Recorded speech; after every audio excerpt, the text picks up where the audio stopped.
함께 교독하겠습니다. 예수께서 제자들에게 이르시되 실족하게 하는 것이 없을 수는 없으나 그렇게 하는 자에게는 화로다. 그가 이 작은 자 중에 하나를 실족하지 않았는데 차라리 연전의 뿌리 중국에 바다에 던지는 것이 너희는 스스로 조심하라. 만일 내 형제가 죄를 범하거든 경고하고 회개하거든 용서하라. 그의 원수만이라도 네게 죄를 짓고 일곱 번 네게 돌아와 네게 하나가 하거든 너는 용서하라 하셨다. 사도들이 주께 여쭤오되 우리에게 믿음을 더하소서 하니 주께서 이르시되 너희에게 대다시 할 만한 믿음이 있었더라면 이 뽕나무로 뿌리가 뽑혀 바다에 심겨라 하였을 것이요 그것이 너희에게 순종하였으리라. 아멘. 이 소리가 잘 들리실까요? 조금 잘 괜찮을까요? 네. 할렐루야. 오늘도 조금만 소리 잘 들리실까요? 네. 가림막이 없다 보니까 진지한 소리가 좀 헷갈립니다. 잘 들리나? 자, 할렐루야. 오늘도 이 자리, 예배 자리, 복된 자리에 함께 모이신 우리 권사님들, 집사님들, 우리 성도님들, 장로님들 모두가 주님의 이름으로 정말 은혜롭기를, 정말 복을 누릴 수 있기를 간절히 소망합니다. 자, 오늘 말씀을 봉독하시면서 몇몇 우리 성도님들께서는 이상하다라고 생각하실 수도 있을 것 같습니다. 무슨 말인가 하냐면요. 지난 수요 예배 때 오늘 말씀이랑 비슷한 말씀을 분명히 했거든요. 비슷한 말씀이 분명히 있어가지고 왜 또 신목사님이 또 이런 말씀을 또 전할까 이렇게 생각할 수도 있을 것 같습니다. 수요 예배 때 천국의 질서라는 제목으로 마태복음에 있는 말씀을 나누었는데요. 그 성경 구절 중에 오늘 말씀이랑 겹치는 말씀이 있습니다. 연자맷돌이 등장하는 그런 구절이 있었는데요. 사실은 이 부분부터 먼저 잡고 있었습니다. 설교 준비를 하면서 그전부터 계속 해야 되는데 하면서 봤는데 너무 어려워가지고 비슷한 말씀 다른 거 먼저 하자 하고 수요 예배 때 먼저 하게 됐고요. 계속 고민하다가 이 말씀도 또 다른 차원에서 또 은혜가 되는구나 싶어서 이번에 좀 깨닫게 돼서 이 말씀도 한번 같이 전해보자 라는 생각으로 하게 되었습니다. 왜 비슷한 말씀을 가지고 설교를 하냐면 조금 다른 것에 집중하기 때문인데요. 마태복음 말씀에서는 높고 낮은, 높은 데 시각을 두는 제자들의 그 생각을 바꾸셔서 낮은 데로 그 시각을 옮겨야 된다라는 데 집중하는 말씀입니다. 그런데 오늘 말씀은 반대로 조금 다르게 크고 작은 것, 무겁고 가벼운 것에 집중해서 얘기를 하고 있기 때문에 그렇게 한번 보면 좋을 것 같습니다. 크기와 무게를 중심으로 오늘 말씀을 보면 좋을 것 같습니다. 오늘 말씀을 그 기준으로 다시 한번 쭉 읽어보면 좋을 것 같은데요. 화면 보시고 함께 읽으면 좋을 것 같습니다. 6절부터 함께 읽겠습니다. 예수께서 제자들에게 이르시되 실족하게 하는 것이 없을 수는 없으나 그렇게 하는 자에게는 화로다. 그가 이 작은 자 중에 하나를 실족하게 할진대 차라리 연자맷돌이 그 목에 매여 바다에 던져지는 것이 나으리라. 너희는 스스로 조심하라. 만일 내 형제가 죄를 범하거든 경고하고 회개하거든 용서하라. 만일 하루에 7번이라도 내게 죄를 짓거든 7번 내게 돌아와 내가 회개하노라 하거든 너는 용서하라 하시더라. 사도들이 주께 여짜오되 우리가 우리에게 큰 믿음을 더하소서 하니 주께서 이르시되 너희에게 겨자씨이 하나일 만한 믿음이 있었더라면 이 뽕나무더러 뿌리가 뽑혀 바다에 심겨라 하였을 것이요 그것이 너희에게 순종하였으리라. 아멘. 다시 한번 보니까 오늘 말씀들이 좀 거창합니다. 한 구절 한 구절이 어떻게 보면 거창한 말씀들이에요. 오늘 말씀을 읽으면 읽을수록 예수님께서 참 어려운 거를 요구하시는구나 싶은 말씀입니다. 1절에서 2절 말씀을 보면 예수님은 형제를 실족하게 하는 것에 대해서 얘기를 하는데요. 이 예수님의 말씀이 좀 이상합니다. 분명히 누군가를 실족하게 하는 것이 아예 없을 수는 없다. 누군가 상처 주게 되는 일들이 어쩔 수 없이 살다 보면 일어날 수밖에 없다라고 인정을 하면서도, 그러면서도 사람은 누구나 부족함이 있고 순간적으로나마 실수할 수 있지만, 그래서 누군가에게 상처를 줄 수 있지만 그래도 그러면 안 된다 라고 얘기하고 계십니다. 그러면 안 된다. 그렇게 할 수밖에 없지만 그러면 안 된다. 사람이 남에게 실수할 수도 있지, 잘못할 수밖에 없지, 근데 그러면 안 된다 라고 얘기하고 있습니다. 예수님께서 이렇게 말씀하신다, 이게 좀 이상하죠. 더군다나 그럴 바에는, 그렇게 남에게 상처를 줄 바에는 차라리 그 크고 무거운 연자맷돌을 목에 메고 바다에 빠져주는 것이 차라리 낫다라고 얘기하고 있죠. 좀 너무한 것 같기도 합니다. 차라리 죽는 게 낫다고 하니 이상하죠. 남에게 상처를 줄 바에 죽는 게 낫다고 하는데, 그래놓고 하시는 말씀은 그럴 수 있긴 있는데 그러면 안 된다라고 하시니까 말장난 같기도 하고 너무하긴다 싶기도 합니다. 여기서 나오는 연자맷돌이라고 번역된 이 단어는 수요 예배 때도 말씀드렸지만 나귀가 끄는 그런 맷돌입니다. 큰 맷돌이에요. 큰 돌을 나귀가 이렇게 짊어지고 이렇게 가는 거죠. 곡식을 가는 건데요. 큰 맷돌입니다. 그 맷돌을 목에 메고 바다에 빠지면 죽을 수밖에 없겠죠. 죽음의 목걸이일 수도 있겠습니다. 그 죽음의 목걸이를 차고 그냥 죽는 게 차라리 낫다라고 얘기하는 거 보면 그렇게 심각한 일일까 싶기도 합니다.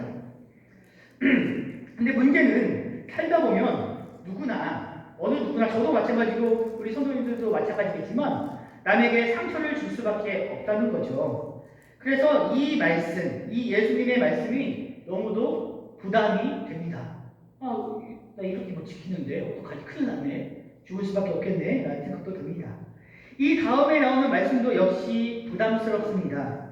형제가 함께 믿음 생활하는 그 성도가 나에게 죄를 짓더라도 그 죄를 짓는 그 성도를 향해서, 그 형제를 향해서 경고해줘라. 사랑의 마음으로 경고해주고, 뭐라고 할 게 아니라 경고해주고, 만약 그 형제가 죄를 뉘우친다면 그 죄에 대해서 마땅히 용서해줘야 된다라고 얘기합니다.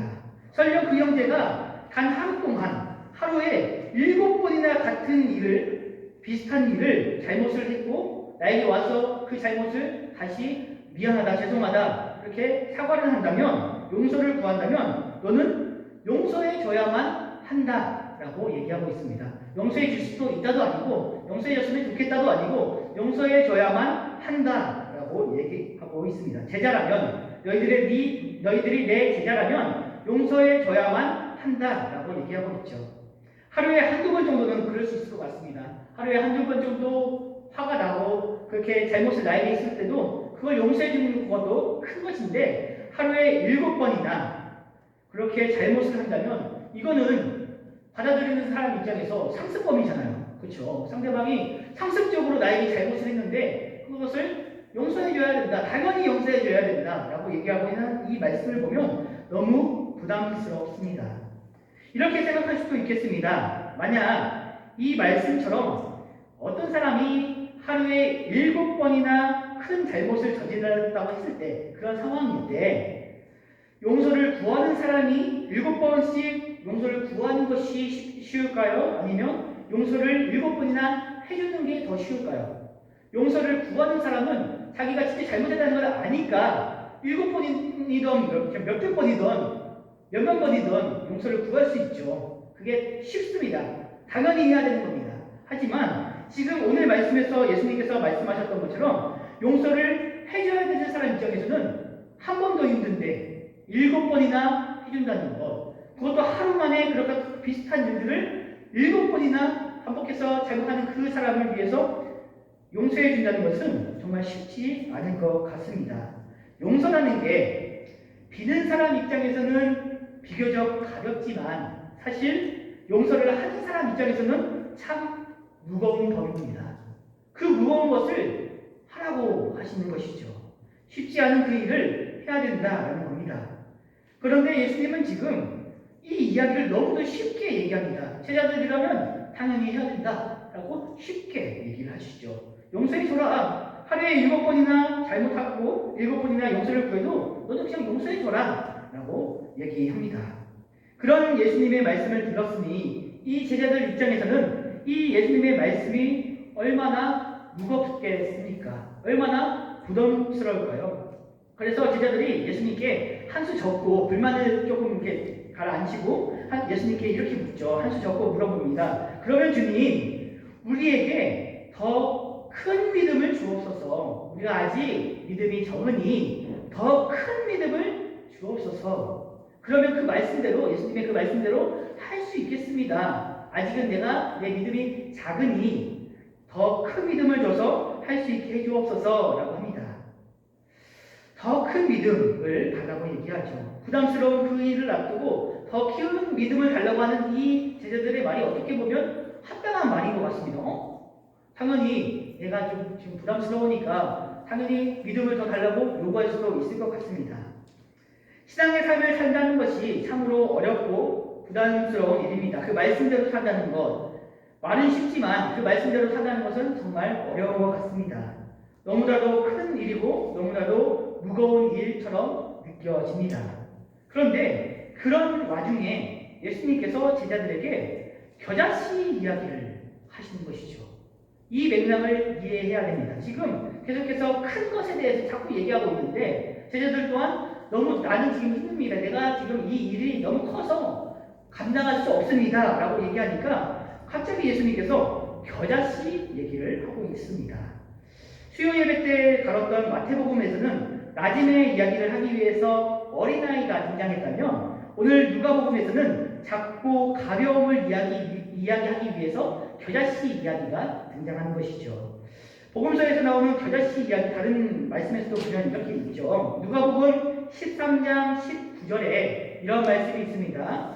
19절 말씀 함께 읽겠습니다. 마치 사람이 자기 채소밭에 갖다 심은 겨자씨 하나에 같으니 자라 나무가 되어 공중의 새들이 그 가지에 깃들였느니라. 아멘. 이 말씀은 천국, 하나님의 나라를 그게 무엇이냐라고 했을 때 겨자씨가 자라는 것 같다라고 얘기를 합니다.